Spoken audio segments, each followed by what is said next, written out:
اگر تہجد پڑھتے رہیں لیکن ملک ہمارا بھارت جس رخ پر جا رہا ہے اس سلسلے میں آپ کوئی فکر نہ کریں. تو میں نے جن بزرگوں سے تربیت حاصل کی ہے اس کی روشنی میں پورے یقین سے کہہ رہا ہوں پوری امت تہجد گزار ہو جائے لیکن ملک کو غلط راستے پر روکنے کے لیے وہ جان مال کی قربانی نہ دے تو آپ کی تہجد دنیا میں آپ کے قتل عام سے نہیں روک سکتی. اس خانقاہ سے جو تربیت دینے کی کوشش کی جا رہی ہے آج میں بہت کھل کر کہہ رہا ہوں. یہاں اس بات کی بھی دعوت دی جا رہی ہے کہ بھائی ذکر کرو صبح شام, معمولات پورے کرو, تنہائیوں میں اللہ کو یاد کرو, قرآن کی تلاوت کرو, سرور کائنات پر درود و سلام بھیجو, اللہ سے اپنے گناہوں کی 24 گھنٹے میں ایک بار معافی مانگو. یہاں سے یہ بھی کہا جا رہا ہے کہ گناہوں اور گناہوں کے اسباب سے اپنے کو بچاؤ, اپنے گھر کو دل و نگاہ کو پاک صاف کرو. اور یہاں سے یہ بھی کہا جا رہا ہے کہ پورے سماج کی اور پورے ملک کی فکر کرو. اور اسی لیے جب ایسے موقع آتے ہیں, ایسے موڑ آتے ہیں جس میں پورے ملک کو غلط راستے پر بچانے کے لیے کوئی آواز لگانی پڑتی ہے, تو یہاں سے بلا کسی ہچکچاہٹ کے یہ آواز لگتی ہے کہ لوگوں 100% تم کو آنے والے الیکشن میں ووٹ ڈالنا ہے. کچھ نے انشاءاللہ نہیں کہا. آپ کا ذوق نہیں صحیح ہو پا رہا ہے. میں قسم کھا کے کہنے کو تیار ہوں کہ اگر آپ نے ووٹ نہ ڈالا, اگر آپ نے اپنے محلے اور خاندان کے لوگوں کے ووٹ ڈلوانے کی فکر نہ کی تو قیامت کے دن آپ پکڑے جائیں گے, پکڑے جائیں گے. میں ڈنکے کی چوٹ پر کہہ رہا ہوں. آپ کو اندازہ نہیں ہے کہ یہ خطرناک الیکشن بن گیا ہے, یہ کیسا فیصلہ کن الیکشن بن گیا ہے. اور اللہ کی طرف سے ایسے اسباب پیدا ہو گئے ہیں, میرے اشاروں پر غور کیجیے, ایسے اسباب پیدا ہو گئے ہیں, ایسی سنگین غلطیاں ہوئی ہیں, ایسے ایسے راز فاش ہوئے ہیں کہ جن کے ہاتھ میں ملک نہ جائے تو ملک ترقی کرے گا. ان کی کچھ ایسی غلطیاں, ایسی حرکتیں اور جرائم منظر عام پر آ گئے ہیں کہ اب ملک کے عام لوگ جو ان کو عام حالات میں شاید انہی کو ووٹ دیتے, وہ بھی اب توبہ توبہ کر رہے ہیں, کان پکڑ رہے ہیں اور طے کر دیا, اعلان کر رہے ہیں کہ ان کو ووٹ کسی قیمت پر نہیں دیں گے. ایک موقع اللہ تعالیٰ نے آپ کو دیا ہے. اس موقع پر اگر آپ سست بنے رہے اور آپ نے سوچا کہ ووٹ دینا دنیاوی کام ہے, ووٹ دینے کا دین سے کوئی تعلق نہیں, ہم دیندار لوگ ہیں, ہم ووٹ نہیں دیں گے, تو آپ مجرم ہیں, مجرم. میں نے گریبان پکڑ لیا تھا قیامت کے دن, مجھے تلاش کر لیجیے گا, اللہ کے دربار میں میری شکایت درج کرا دیجیے گا کہ اس نے کیسے کہا تھا کہ ہم مجرم ہیں. میں انشاءاللہ جواب دوں گا, میں سینکڑوں آیات کی روشنی میں جواب دوں گا. وَمَن يَكْتُمْهَا فَإِنَّهُ آثِمٌ قَلْبُهُ. جب گواہی مانگی جائے کسی سے اور اس وقت وہ گواہی نہ دے, اللہ نے قرآن میں کہا ہے کہ وہ گنہگار ہے. لا تکتموا الشہادہ, گواہی کو چھپاؤ مت. یہ ووٹ کیا ہے؟ یہ گواہی ہے. یہ ووٹ یہ گواہی ہے کہ یہ آدمی ایماندار ہے, یہ آدمی آگے بڑھے گا تو ملک ترقی کرے گا, بیواؤں یتیموں کو فائدہ ہوگا, غریبوں کو فائدہ ہوگا, کسانوں مزدوروں کو فائدہ ہوگا, اقلیتوں کو فائدہ ہوگا, OBCs کو فائدہ ہوگا, دلتوں کو فائدہ ہوگا, عورتوں کو ان کے حقوق ملیں گے, کسی لڑکی کو چھیڑا نہیں جائے گا. یہ ہے مطلب ووٹ دینے کا. آپ جس کو ووٹ دے رہے ہیں اس کے اندر سارے فضائل موجود ہیں, یہ میں بالکل نہیں کہتا. ہمارے اور آپ کے سامنے چوائس اچھے اور برے کا نہیں ہے, لیکن اس بات کا ضرور ہے کہ زیادہ برا کون ہے, ملک کو توڑنے والے کون لوگ ہیں, ملک کے اندر خانہ جنگی کی کوشش کرنے والے کون لوگ ہیں, اور کون لوگ وہ ہیں جن کو حالات نے مجبور کیا ہے کہ وہ ملک کو جوڑیں, وہ کسانوں کو جوڑیں, وہ انصاف کے سلسلے کی کوششیں کریں. یہ تو اللہ تعالیٰ کی طرف سے موقع ملا ہوا ہے. ہر شخص کے لیے ووٹ ڈالنا اور ووٹ ڈلوانا یہ ضروری ہے. میں جانتا ہوں چونکہ رمضان مبارک میں اب یہاں مجلس نہیں ہوگی اور رمضان کے فوراً بعد شروع ہو رہا ہے الیکشن, اس لیے مجھے آج یاد آ گیا من جانب اللہ, پہلے سے ارادہ نہیں تھا. میں بہت یقین قوت کے ساتھ یہ بات کہہ رہا ہوں, آپ سب کی ذمہ داری ہے. اللہ کے سامنے میں تو اتنا کہہ دوں گا کہ میں نے جس حد تک کہہ سکتا تھا میں برابر بیان جاری کر رہا ہوں, برابر ویڈیو کے پیغامات جاری کر رہا ہوں, مختلف علاقوں میں اپنے دوستوں کو فون کر کے کہہ رہا ہوں, بھائی لوگوں کے ووٹر ID کارڈ بنواؤ. یہ تو مسلمانوں میں دینداروں کا بڑا طبقہ اس پورے میدان سے پیچھے ہٹ گیا ہے. یہ دینداری نہیں ہے, یہ بے دینی ہے, یہ بالکل بے دینی ہے. ہم تماشائی بنے رہیں گے, لاکھوں مسلمانوں کا قتل عام ہو جائے, 750 کسان اپنے حقوق کا مطالبہ کرتے ہوئے جان دے دیں اور ہمارے کان پہ جھوٹے رہیں گے. ہم یہ سمجھتے ہیں کہ ہمارا مسئلہ نہیں ہے. ایک یہودی کا جنازہ جا رہا تھا, سیدنا محمد رسول اللہ صلی اللہ علیہ وسلم بیٹھے ہوئے تھے. آپ نے دیکھا کہ جنازہ آ رہا ہے, آپ احترام میں کھڑے ہو گئے. کسی صحابی نے کہا کہ اللہ کے رسول یہ یہودی کا جنازہ ہے. آپ نے فرمایا علیہ بشرن. عجیب غصے کے عالم میں آپ نے فرمایا کیا مطلب, کیا کہہ رہے ہو تم, یہ انسان نہیں ہے. یعنی ایک انسان کی موت پر سید الانبیاء اپنے غم کا اظہار کر رہے ہیں اور سینکڑوں کسان مر گئے پچھلے سال آندولن کے موقع پر. اور اس وقت بھی ایک نوجوان کسان کی جو گولی ماری ہے پولیس نے, اس کا بھیجا باہر نکل گیا. 17 سال کا لڑکا تھا وہ. کیا اس کے ماں باپ پہ کیا گزری ہوگی, اگر اس کی منگنی ہو گئی ہوگی تو اس کے منگیتر پر کیا گزری ہوگی, اس کی پیاری بہنوں پر کیا گزری ہوگی. ہمیں انسانیت کا درد کیوں نہیں رہا. یہ کون سا اسلام ہے؟ اسلام ٹوپی کرتے اور پجامے اور داڑھی کا نام ہے. اسلام صرف برقعے کا نام ہے. اسلام محبت کا نام ہے. اسلام خدمت خلق کا نام ہے. اسلام خیر خواہی کا نام ہے. سب کا بھلا چاہنے کا نام ہے. ہم سے زیادہ اس بات کی تمنا اللہ گواہ ہے شاید ہی کسی کے دل میں ہو کہ ہمارا یہ ملک ترقی کرے, مضبوط بنے, ٹیکنالوجی میں آگے بڑھے, سائنس میں آگے بڑھے, جوڈیشل سسٹم میں آگے بڑھے, فوڈ ڈسٹریبیوشن سسٹم میں آگے بڑھے. پورے رمضان اب تک حضرت یوسف علیہ السلام کے واقعے کو میں نے کیوں بیان کیا؟ اس لیے کہ لوگ یہ سمجھتے ہیں کہ نبیوں کا یہ کام نہیں ہے. یوسف علیہ السلام کیسے نبی تھے؟ یوسف علیہ السلام نے پورے ملک میں اسلام کیسے پھیلایا؟ نوجوانوں, ایک شخص کو انہوں نے اسلام کی دعوت نہیں دی. جیل میں جب ان سے 2 قیدی ملے, ان قیدیوں نے ان سے خواب کی تعبیر پوچھی. حضرت یوسف علیہ السلام نے کہا کہ میں تعبیر بتاتا ہوں. خواب کی تعبیر بتانے سے پہلے ان کو اسلام کی توحید کی دعوت دی.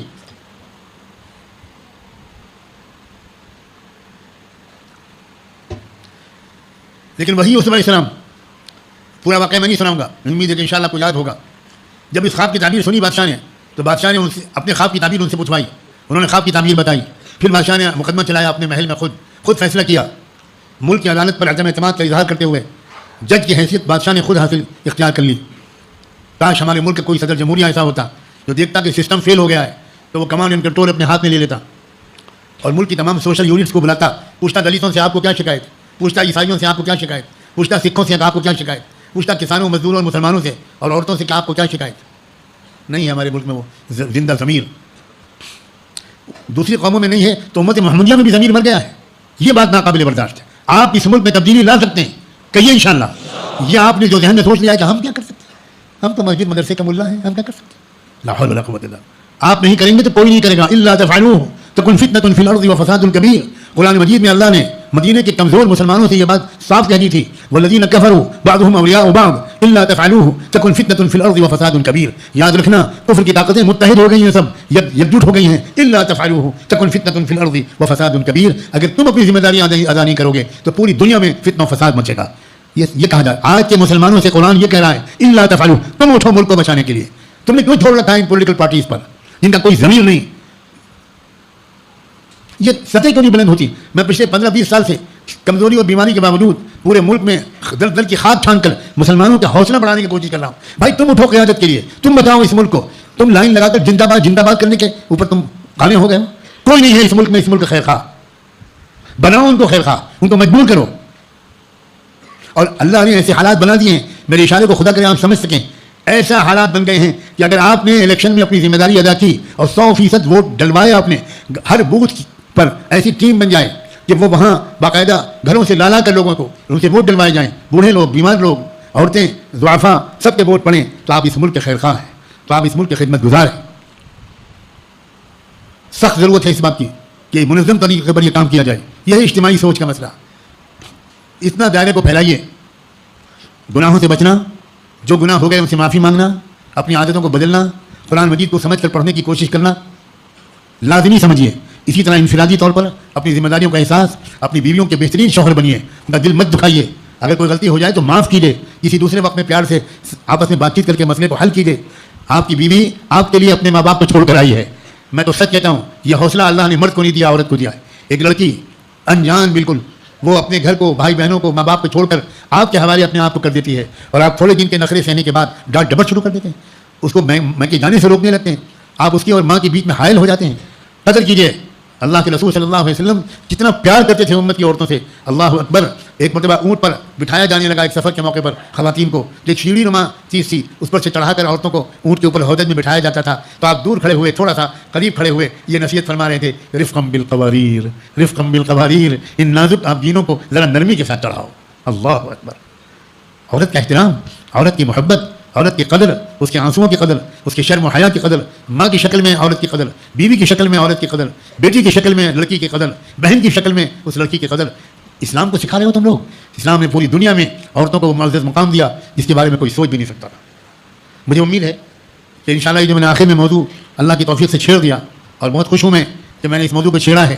اور یہ بات ختم ہونی چاہیے کہ خانقاہوں میں یہ سب باتیں نہیں ہوتی. جی نہیں، خانقاہوں میں انقلاب برپا ہوتے ہیں، خانقاہوں میں عدل و انصاف قائم ہوتا ہے. مصیبت یہ ہے کہ آپ کو خانقاہوں کی تاریخ نہیں بتائی گئی. آپ کو نہیں معلوم الجزائر کا انقلاب، فرانسیسی فوج کے خلاف الجزائر نے جو زبردست آزادی کی لڑائی لڑی تھی، وہ الجزائر کے ایک بہت بڑے بزرگ شیخ امیر عبدالقادر الجزائری، ان کے مریدوں نے، ان کے ساتھیوں نے لڑی تھی. خانقاہ اس کا مرکز تھا. آپ کو نہیں معلوم کہ لیبیا کو جو اٹلی کے سامراج سے آزادی کی لڑائی ملی، وہ لیبیا کے بہت بڑے بزرگ شیخ سنوسی رحمۃ اللہ علیہ ان کی قیادت میں وہ تحریک چلی تھی. آپ کو نہیں معلوم کہ یمن جو آزاد ہوا وہ امام احمد کی قیادت میں جنگ آزادی لڑی گئی. آپ کو نہیں معلوم کہ سوڈان کی جو جنگ آزادی لڑی گئی وہ شیخ مہدی سوڈانی بہت بڑے بزرگ تھے، ان کی قیادت میں لڑی گئی. یہ تو آپ نے اپنے زمانے میں تفریق دیکھی ہے.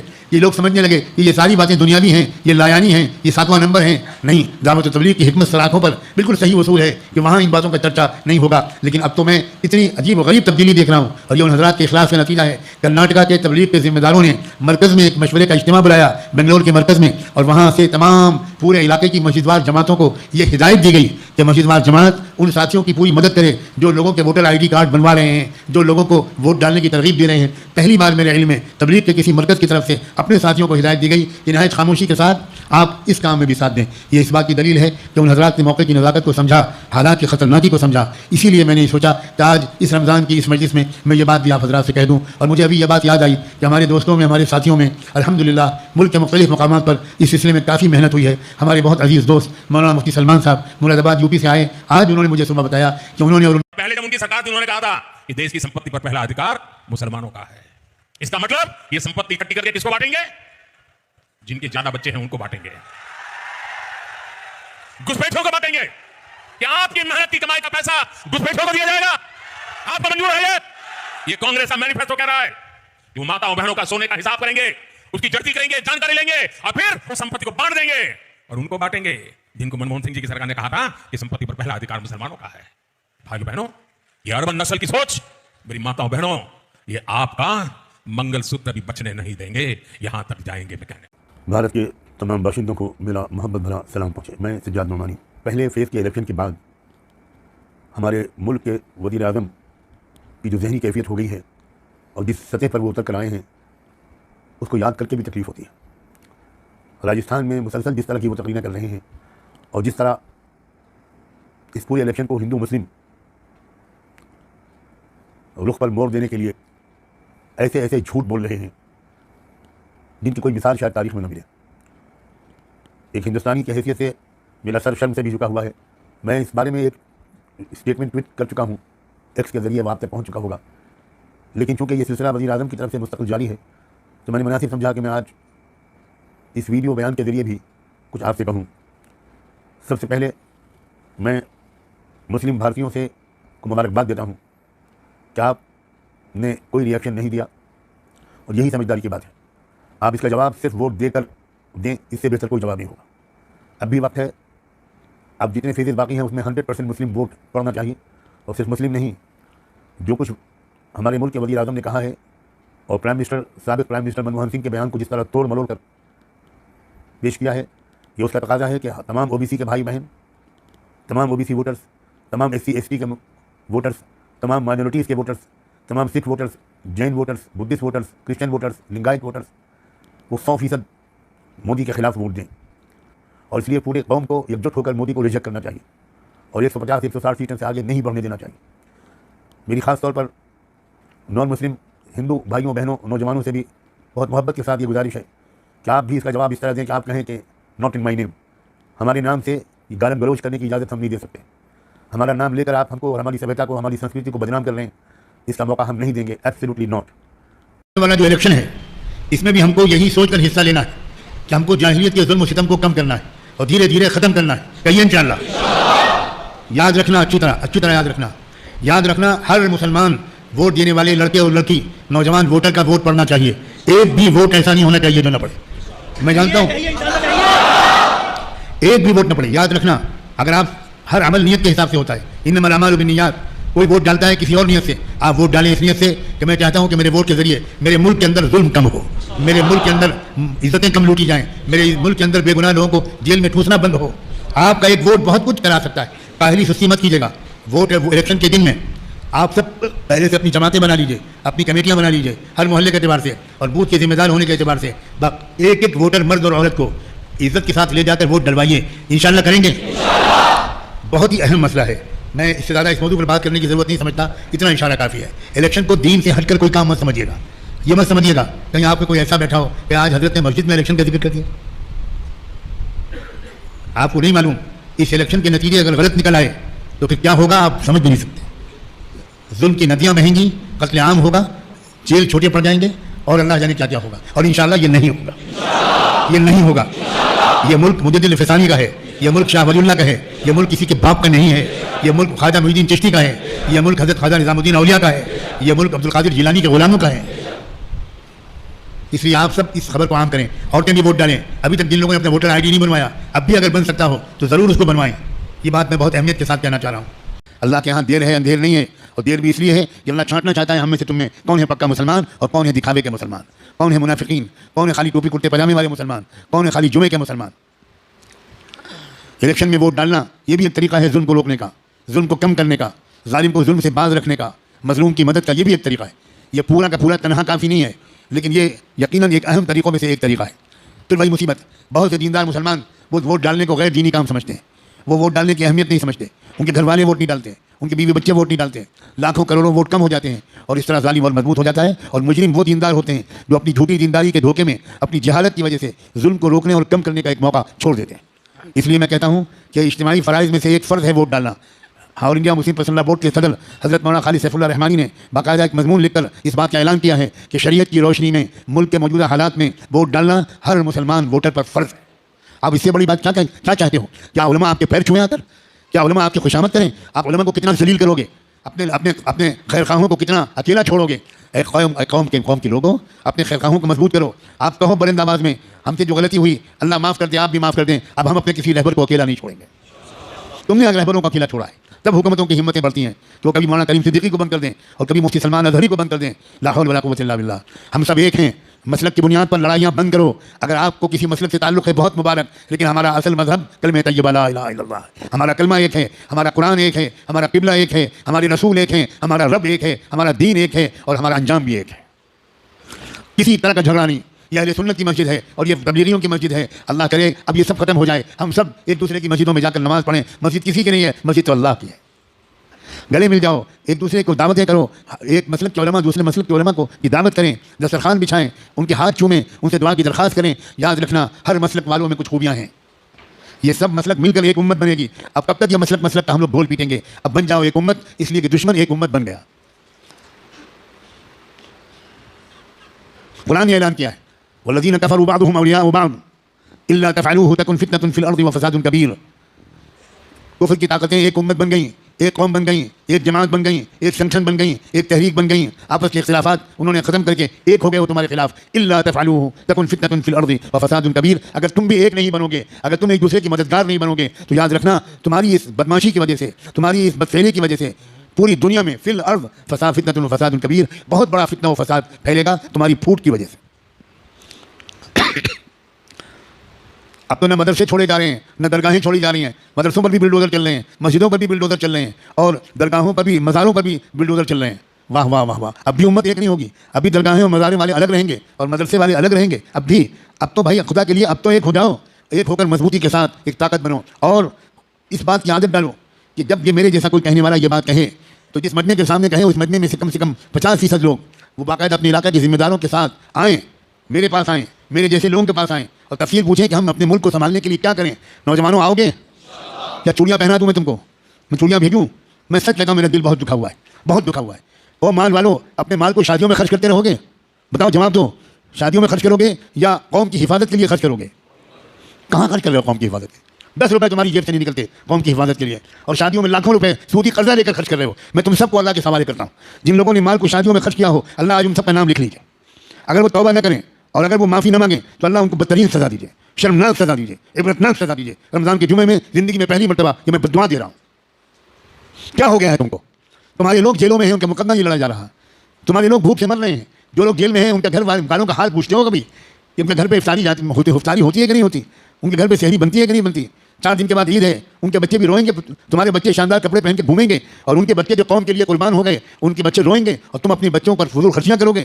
تم اپنی لڑکیوں کی شادیوں میں لاکھوں روپے خرچ کرو گے. جاب ملا ہوتا. آج ہمارے ملک کا سب سے بڑا مسئلہ 72% نان امپلائمنٹ ہے. جس ملک کے 72% نوجوان بے روزگار ہوں، ان میں جرائم نہیں بڑھیں گے تو کیا ہوگا؟ ان میں کرائم نہیں بڑھے گا تو کیا ہوگا؟ ان میں کرائم ریٹ نہیں بڑھے گا تو کیا ہوگا؟ کیا حالت ہے مہنگائی کی؟ وہ گیس کا سلنڈر جو 400 روپے میں ملتا تھا آپ کو وہ 1200 روپے میں ملتا ہے. یہ یقینی طور پر ملک کے ساتھ ظلم ہے. یہ بات ہر بھارت کے ناگرک کو، ہر ہندوستان کے شہری کی ذمہ داری ہے کہ ابھی ہم کو سسٹم کو تبدیل کرنے، سرکار کو بدلنے کا موقع ہے. جس دن یہ الیکشن کا سسٹم ختم ہو جائے گا، جس دن یہ سنویدھان ختم ہو جائے گا، جس دن یہ دستور بدل دیا جائے گا، اس دن الیکشن کا نظام بھی باقی نہیں رہے گا. پورے یقین کے ساتھ میں آپ سے کہہ رہا ہوں. میں نے اس نئے کانسٹیٹیوشن کے ڈرافٹ کے کچھ پیجز بھی پڑھے ہیں جو بن کے تیار ہے. اگر آپ نے اس الیکشن میں اپنے ووٹ کا استعمال نہ کیا یا غلط استعمال کیا اور آپ نے چھوٹی چھوٹی بنیادوں پر ووٹ ڈالے، مجھے معلوم ہے کہ مسلمانوں کے اندر کیسی کیسی بیوقوفی کی حرکتیں چل رہی ہیں. اس وقت ہمیں کینڈیڈیٹ نہیں دیکھنے کا موقع ہے. ہو سکتا ہے کہ کینڈیڈیٹ جو سامنے ہو وہ ہمارا پسند کا نہ ہو اور مخالف پارٹی کا کینڈیڈیٹ ایک اچھا انسان ہو، لیکن میں یہ بات بہت تجربوں کی روشنی میں کہہ رہا ہوں. الیکشن میں کینڈیڈیٹ نہیں دیکھا جا سکتا. الیکشن میں آپ کو دلی سرکار کو دیکھنا ہوگا. یہ بات بہت صاف لفظوں میں کہنے کے لیے آپ کے بعد درمیان میں حاضر ہوا. اس ملک کو بچائیے. یہ ملک ایک بہت مقدس امانت ہے. یہ ملک صرف سیاستدانوں کا نہیں ہے. یہ ملک رشیوں منیوں کا ہے. یہ ملک بزرگوں کا ہے. یہ ملک حضرت خواجہ معین الدین چشتی کا ہے. یہ ملک حضرت خواجہ نظام الدین اولیاء کا ہے. یہ ملک امیر خسرو کا ہے. یہ ملک رشیوں منیوں کا ہے. یہ ملک مہاتما گاندھی کا ہے. یہ ملک ڈاکٹر امبیڈکر کا ہے, جنہوں نے وہ کانسٹیٹیوشن ڈرافٹ کیا ڈرافٹنگ کمیٹی کے چیئرمین کی حیثیت سے, جس کو شروع میں انہوں نے اس طرح شروع کیا کہ we the people of India. We the people of India, we own this country and nobody else owns this country. کسی کے باپ کا یہ ملک نہیں ہے, سارے عوام ہم سب کا یہ ملک ہے. ہم سب نے مل کر اس کو آزاد کرایا. ہم سب نے مل کر خون پسینے سے اس کو سینچا. کیا یہ شرم کی بات نہیں ہے کہ اس ملک کے شہریوں کو اناج اور غلہ کھلانے والے ہمارے بھائی کسان سب سے زیادہ ناراض اور مایوس ہے؟ یہ کیا مسلمانوں کے مسائل نہیں ہیں؟ یہ مسلمانوں کا عجیب مسئلہ ہے. مسلمان پرسنل لا کے بارے میں سوچتا ہے, مسلمان ٹرپل طلاق کے بارے میں سوچتا ہے, لیکن مسلمان کسان کے بارے میں کیوں نہیں سوچتا؟ ہم جس نبی کے امتی ہیں وہ رحمت للعالمین تھے, وہ رحمت للمسلمین نہیں تھے. ہم جس رب کے بندے ہیں وہ رب العالمین تھے, رب العالمین ہے, وہ رب المسلمین نہیں ہے. کسانوں پر جو ظلم ہو رہا ہے, 750 مسلمان اور کسان, 750 کسان دلی میں 13 مہینے جب وہ آندولن میں سردی گرمی برسات میں پڑے رہے تو 750 کسانوں کی جان گئی. مسلمان سمجھتا ہے یہ ہمارا مسئلہ نہیں. میں مسلمانوں کی ذہنی تربیت کے لیے حاضر ہوا ہوں. میں اکیلا مسلمان عالم تھا جو شروع ہی میں کسان آندولن میں خود شریک ہونے گیا, ان کی ہمت بڑھانے گیا, ان کی تائید کرنے گیا, اور آج تک میرا کسان لیڈرشپ سے زبردست رابطہ ہے اور وہ مجھے اپنا ایک رہنما مانتے ہیں. یہ جاٹ برادری کیوں ناراض ہو گئی؟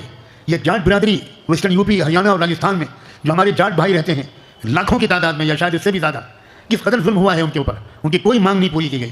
یہ جاٹ برادری نے بی جے پی کو بہت بڑی تعداد میں ووٹ ڈالا تھا, لیکن کس طرح ان کو دھوکہ دیا ہے. اب جاٹ برادری بھی ناراض ہو گئی, گجر برادری بھی ناراض ہو گئی, اور اب لیٹسٹ ٹھاکر برادری بھی ان کے خلاف پنچایتیں کر رہی ہے. اس کا کیا مطلب ہے؟ اس کا مطلب یہ ہے کہ جب اہنکار آ جاتا ہے, جب غرور آ جاتا ہے, جب گھمنڈ آ جاتا ہے, تو پھر ہر حکمراں فرعون بن جاتا ہے.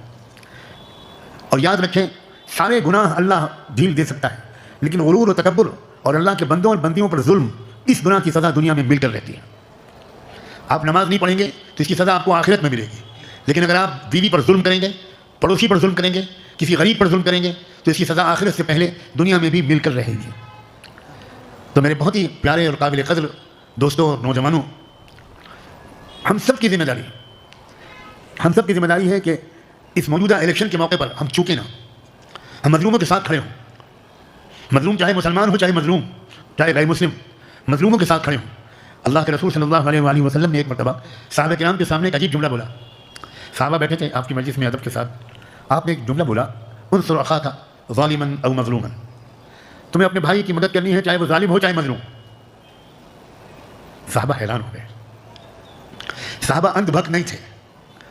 اندھ بھک کا لفظ تو آج کل بہت مشہور ہو گیا ہے, اس لیے مجھے اس سے اچھا اور کوئی لفظ نہیں ملا. صحابہ کسی تعلیم کو سمجھ کر عمل کرتے تھے. صحابہ بلا وجہ محمد کے نعرے نہیں لگاتے تھے جیسے آج کل نعرے لگوائے جا رہے ہیں.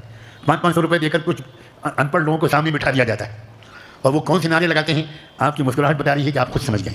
مطلب یہ ہے کہ کبھی ایسے حالات بھی آ سکتے ہیں کہ دو غیر مسلم طاقتیں آپس میں ٹکرائیں, نہ ادھر ایمان والے نہ ادھر ایمان والے, لیکن ایک طرف ایمان والے شدید ظالم, دہشت گرد, آتنکوادی, بے رحم, قانون کی دھجیاں اڑانے والے, دستور کا مذاق اڑانے والے, دستور کو بدل دینے کا نعرہ لگانے والے, مسجدوں کو گرانے والے, مدرسوں کو منہدم کرنے والے, بلڈوزر چلانے والے, نوجوانوں کو جیلوں میں ٹھوس دینے والے, لڑکیوں کو جیلوں میں ٹھوس دینے والے, لاٹھیاں برسانے والے, ہڈیاں توڑ دینے والے. ایک طرف وہ لوگ ہوں, دوسری طرف غیر مسلم تو ہوں, مگر وہ اس درجے کے دشمن نہ ہوں, اس درجے کے مخالف نہ ہوں, بلکہ حالات نے اور ان کی اپنی مصلحتوں نے ان کو اس دہشت گردی کے راستے سے کے مخالف راستے سے کھڑا کر دیا ہو. اس وقت مسلمانوں کا یہ قومی فریضہ ہوتا ہے, یہ دینی فریضہ ہوتا ہے, یہ ملی فریضہ ہوتا ہے, یہ قرآنی فریضہ ہوتا ہے, یہ مدنی فریضہ ہوتا ہے, یہ انسانی فریضہ ہوتا ہے کہ وہ پوری طاقت لگا کر کم درجے کے دشمن, کم درجے کے مخالف, غنیمت قسم کے لوگ, قانون کے خلاف جا کر دہشت گردی پھیلانے والے لوگوں کا ساتھ نہ دیں, بلکہ ان کو کمزور کرنے کے لیے ہر ممکن ذریعہ قانون کے مطابق استعمال کریں. اسلام کا زور اس بات پر ہے, کوئی غلط بات دیکھو تو تماشائی مت بنو, اس غلط صورتحال کو بدلنے کی کوشش کرو. من رأى منکم منکرا فلیغیرہ بیدہ, جب تم میں سے کوئی منکر دیکھے تو اس کو بدلے. ہمارے درمیان منکر کا جب لفظ آتا ہے تو کوئی چھوٹی داڑھی کو منکر مان لیتا ہے, کوئی ٹی وی کو منکر مان لیتا ہے, کوئی بے پردگی کو منکر مان لیتا ہے, کوئی موبائل کے غلط استعمال کو منکر مان لیتا ہے. منکر ہر وہ صورتحال ہے. اس وقت ملک میں سب سے بڑا منکر یہ ہے کہ ایک ایسی طاقت برسر اقتدار ہے اور اپنی طاقت کو بڑھانے کی کوشش کر رہی ہے جو توحید والوں سے توحید کو چھیننے کا پروگرام رکھتی ہے, جو کلمے والوں سے کلمے کو چھین لینے کا پروگرام رکھتی ہے, جس کا یہ منشور ہے, جس کا یہ مینیفیسٹو ہے جس کا یہ منصوبہ ہے, جس کا یہ اعلانیہ پروگرام ہے کہ اس ملک کے مسلمانوں کو اسلام پر عمل کرنے کی اجازت جو تھوڑی بہت اب تک تھی وہ ختم کر دی جائے گی. مدرسے بند ہوں گے, نوجوان مسلمانوں سے جیل بھر جائیں گے, اور لڑکیوں کی بے عزتی ہوگی, عزت و آبرو لوٹی جائے گی, حجاب پر پابندی لگے گی. کوئی خاتون, میری اور آپ کی کوئی بیٹی اور بہن, وہ حجاب اور حیا کے ساتھ کسی سرکاری دفتر میں نہیں جا سکے گی. اس کا پاسپورٹ جب تک اس کا سر ننگا نہ کیا جائے, اس کا چہرہ نہ کھولا جائے, وہ نہیں بنے گا. ان سارے قوانین کا ڈرافٹ بن کر تیار ہے. میں ہوائی بات کرنے والے لوگوں میں اللہ کے فضل سے نہیں ہوں. میں نے اس دستور کے کچھ اوراق کا بھی مطالعہ کر لیا ہے جو نیا دستور بنا ہوا تیار رکھا. یہ مت سمجھیے گا کہ الیکشن آئے گا اور ہماری غفلت کی وجہ سے یہی موجودہ ظالم حکومت دوبارہ برسر اقتدار آئے گی, اس کے بعد ہم جاگیں گے, تب جا کر یہ دستور نیا بنائیں گے کہ نہیں. دستور اٹل بہاری واجپئی جو وزیر اعظم تھے اس وقت دستور پر نظر ثانی کی ایک کمیٹی بنی تھی. برجیش مشرا اس کے چیئرمین تھے. میری ان کی اس وقت ان سے ملاقات بھی ہوئی تھی. وہ دستور تیار رکھا ہے. اس دستور کے مطالعے سے رونگٹے کھڑے ہو جاتے ہیں. مجھے نہیں معلوم اس دستور کے نفاذ کے بعد کتنے کروڑ مسلمان معاذ اللہ اور ہزار بار معاذ اللہ مرتد ہو جائیں. مسلمانوں جاگو, خدا کے بندوں, ایک اجتماعی بیدار امت بنو. منکر کو بدلنا, موجودہ صورتحال کو بگڑنے سے بچانا, مزید بگڑنے سے بچانا, کچھ سدھار کی طرف لے کر جانا, اس کا پہلا مرحلہ آج الیکشن کے ذریعے شروع ہو چکا ہے. آج پہلا دن ہے اور یہ الیکشن عام الیکشن نہیں ہے. آپ ہزاروں مرتبہ یہ جملہ بہت سے لوگوں کی زبان سے سن چکے ہوں گے. یہ الیکشن خدا نخواستہ ملک کی تاریخ کا آخری الیکشن ثابت ہوگا. اس کے بعد ہمارے اور آپ کے ہاتھ سے کوئی ووٹ دینے کا, کسی کو چننے کا اختیار بالکل چھین لیا جائے گا. یہ قانون بنے رکھے ہیں. اس قانون کے لیے بس اس بات کی تیاری ہے یا انتظار ہے کہ 3/4 اکثریت ہو جائے. اسی لیے 370 اور 400 پار کے نعرے لگائے جا رہے ہیں. اس لیے کہ 3/4 اکثریت کے بغیر دستور کو بدلا نہیں جا سکتا. دستور کو بدلنے کے لیے نیا دستور بنانا نہیں ہے بلکہ دستور بنایا رکھا ہے. اتنی طاقت حاصل کرنی ہے کہ اس کو نافذ کر دیا جائے. ایک ووٹ ڈالنے میں مسلمان سستی کرتا ہے. ایک ووٹ ڈالنے کے ذریعے آپ صورتحال کو بہتر بنا سکتے ہیں, بدتر بننے سے روک سکتے ہیں. ایک وہ قوم ہے جو گولیاں کھا کر بموں سے اپنے جسموں کا چتھڑے اڑوا کر وہ صورتحال کو بدلنے کی کوشش کر رہی ہے. فیصلہ کیجیے کہ وہ ایمان والے ہیں کہ ہم ایمان والے. آپ کو معلوم ہوگا, نہیں معلوم ہوگا, گزشتہ سال جنگ کے دوران 6 مہینے 6.5 مہینے سے فلسطین بموں کی زد میں ہے, گولیوں کی بوچھاروں کی زد میں ہے, اور ان بموں اور گولیوں کے درمیان فلسطین میں 36,000 لڑکیاں حافظ قرآن ہوئی ہیں. ہم ایمان والے ہیں کہ وہ ایمان والے. کبھی موازنہ کیجیے اپنے ایمان کا, کہاں یقین ہے ہمارا. کتنے ڈرپوک, کتنے بزدل, کتنے راہ فرار اختیار کرنے والے ہم چند دن کی جیل سے ڈر رہے ہیں, اور ان کا حال یہ ہے کہ وہاں کی قومی بچیاں حافظ قرآن بن رہی خیموں میں, اس خیمے سے اس خیمے میں. رات میں اعلان ہوتا ہے بھاگو یہاں سے, ادھر جاؤ, یہاں حملہ ہونے والا ہے. وہ بیچاری بھاگتی ہیں اور لے کر سب سے پہلے کیا چیز لے کے نکلتی ہیں؟ میرا قرآن نہ چھوٹ جائے, میرا قرآن نہ چھوٹ جائے. بھارت کے مسلمانوں اپنے ایمان کی فکر کرو. آخری اسٹیج پر پہنچ گیا ہے. کفر و اسلام کا مقابلہ ہمارے ملک میں, شرک و توحید کی جنگ جو بہت عرصے سے جاری تھی وہ اب اپنے آخری فیصلہ کن اسٹیج میں ہے. آپ کی داڑھی, آپ کا کرتا پاجامہ اور ٹوپی یہ اس بات کی علامت کافی نہیں ہے کہ آپ ایمان والے ہیں. اللہ تعالیٰ آئندہ آنے والے دنوں میں دیکھے گا کون ایمان والا ہے. ہم الیکشن کے دنوں میں ہمارے نوجوان کرکٹ کھیلتے ہیں. چھٹی کے دن کی طرح ہمارے لوگ اس کو مناتے ہیں کہ چلو آج مصیبت سے بچ گئے, آج مارکیٹ بھی بند ہے, دفتر بھی بند ہے, کہیں نہیں جانا, خوب کھیل دیکھیں, آرام سے سوئیں. یہ تو خدا کا شکر ہے کہ ملک کے موجودہ حالات میں مساجد کے اندر ان موضوعات پر گفتگو کا رواج شروع ہو گیا, ورنہ ہماری ذہنی پسماندگی, اسلام کو نہ سمجھنے کا ہمارا حال یہاں تک پہنچ گیا تھا کہ زندگی اور موت جیسے مسائل پر بھی مسجدوں میں علماء کو تقریر کرنے کی اجازت نہیں تھی. یہ اسلام کا فہم ناقص ہے اور کہیں کسی دشمن کی سازش کا نتیجہ ہے جس کے نتیجے میں سمجھا جاتا ہے. میں نے آپ کے سامنے قرآن کی آیتیں پڑھی ہیں. قرآن مجید دین سکھا رہا ہے یا ہماری کوئی جماعت دین سکھا رہی ہے؟ کوئی آج کل کے زمانے کا کوئی لوگ دین سکھا رہے ہیں؟ قرآن تو عالمی حالات سے باخبر کر رہا ہے صحابہ کرام. اور صحابہ کرام کچھ بیوقوف قسم کے دیہاتی لوگ نہیں تھے, عام طور پر لوگوں کے ذہن میں بٹھا دیا گیا ہے. صحابہ کرام ہائیلی انٹلیکچوئل لوگ تھے. سیدنا صدیق اکبر مکہ مکرمہ کی جو کرمنل جسٹس سسٹم تھا اس کے چیف جسٹس تھے. حضرت عمر سول جو کورٹس تھی اس کے چیف جسٹس تھے. سیدنا عثمان غنی ملٹی نیشنل بزنس مین تھے. سیدنا علی مرتضیٰ جوڈیشری اور قانون کے ماہر ترین تھے. اقواکم علی, یہ خطبے میں پڑھا جاتا تھا, آج بھی پڑھا جاتا ہے کہ سب سے زیادہ اسلامی قانون کے بڑے ماہر, نیچرل جسٹس کے اصولوں کے ماہر, جوڈسپروڈینس کے ماہر سب سے بڑے سیدنا علی تھے. صحابہ کرام چوٹی کے ذہین لوگ تھے. عمرو بن عاص ملکوں کے درمیان سفارت کاری کے ماہر تھے. ابو عبیدہ بن جراح وزارت خزانہ میں سارے بیت المال کے انچارج تھے. کوئی فنون جنگ کا ماہر تھا. خالد بن ولید پوری دنیا کے سب سے زبردست آرمی چیف اور کمانڈر ان چیف تھے. ابو سفیان رضی اللہ تعالیٰ عنہ وہ قبیلوں کے درمیان گٹھ بنانا, ایک وفاق بنانا, ایک یونائٹڈ مورچہ بنانا, اس کے ماہر تھے. چوٹی کے لوگ تھے. سیدنا معاویہ رضی اللہ تعالیٰ عنہ مشکل ترین مسائل کے حل کے ایکسپرٹ تھے. نوجوان معاویہ کو بلایا جاتا تھا اس وقت جب بڑے بوڑھے مسائل کے مشورے میں بیٹھتے تھے تو کہا جاتا تھا سب سے پہلے حضرت علی کہتے تھے معاویہ کو بلاؤ, معاویہ کو بلاؤ. دنیا میں لوگوں نے معاویہ اور علی کو دوسرے کا دشمن مشہور کر دیا. یہودی اور شیعوں کے پروپیگنڈے کا یہ اثر ہے. خود ذاتی مطالعہ میں آپ سب سے یہ بھی شکایت کرتا ہوں کہ مسلمانوں سے کم مطالعہ کرنے والی کوئی قوم میرے علم میں اس وقت دنیا میں موجود نہیں ہے. اگر میں آپ سے پوچھوں کہ جنگ عظیم اول کیوں ہوئی تھی, میں یقین سے کہتا ہوں کہ آپ نہیں بتا پائیں. اگر میں آپ سے پوچھوں کہ ورلڈ وار سیکنڈ جنگ عظیم دوم کیوں ہوئی تھی, کیوں ترکی کو الگ تھلگ کرنے کی یورپین سازش ہوئی تھی, تو ترکی کو بڑھتے بیمار کو عالمی قیادت سے ہٹا کر خلافت ختم کر کے امت مسلمہ کو بہتر بہتر کرنے کی طاقت کس نے کی تھی؟ میں آپ سے پوچھوں اسرائیل کا بانی کون تھا؟ آپ نہیں بتا پائیں گے، آپ کا وقت موبائل پر جاتا ہے۔ کاش کہ آپ نے پروٹوکولز آف زیونس پڑھے ہوتے، آپ یہودیوں کے پروٹوکولز پڑھا ہوتا۔ 1897 میں سوئٹزرلینڈ کے شہر باسل میں جو پہلی عالمی یہودی کانفرنس ہوئی ہے، کاش آپ نے اس کو پڑھا ہوتا۔ مگر آپ کی تنہائیاں موبائل میں گزرتی ہیں، آپ کی تنہائیاں نہایت نامناسب بلکہ ناجائز بلکہ حرام کاموں میں گزرتی ہیں۔ گستاخی معاف، کتابیں پڑھنے کا آپ کے پاس وقت نہیں ہے۔ کسی بھی لائبریری کے ممبرشپ رجسٹر میں جا کر دیکھیے، ہر لائبریری کے سب سے کم ممبر مسلمان ہیں۔ وہ قوم جس کی تربیت شروع کی گئی تھی اقرا سے، پڑھو، وہ قوم سب سے کم پڑھتی ہے۔ یہ کیا ہو گیا ہے کہ مسلمانوں کو؟ اللہ تعالیٰ نے رات کے اندھیروں سے صبح روشن نکالنے کی جو سنت قائم کی ہے، ایسے حالات ملک میں اچانک پچھلے 3-4 مہینے میں بنے ہیں، اور پچھلے 1 مہینے میں خاص طور پر، کہ ساری ایجنسیاں یہ خبر دے رہی ہیں حکومت کو کہ آپ الیکشن ہار رہے ہیں۔ پورے ملک کے اندر غیر مسلم سماج کی بہت بڑی بڑی سوشل یونٹس، سماجی اکائیاں بی جے پی جیسی دہشت گرد جماعت کے خلاف کھڑی ہو گئی ہیں۔ ملک میں کسان، شاید ایک کسان کا ووٹ بھی بی جے پی کو نہ ملنے پائے، مزدور ان کے خلاف کھڑے ہو گئے ہیں۔ جاٹ برادری جو پورے ملک میں پھیلی ہوئی ہے، خاص طور پر شمالی ہندوستان میں، پوری جاٹ برادری 100% اس نے حلف اٹھا لیا ہے کہ کسی قیمت پر بھی ہم بی جے پی کو نہیں آنے دیں گے۔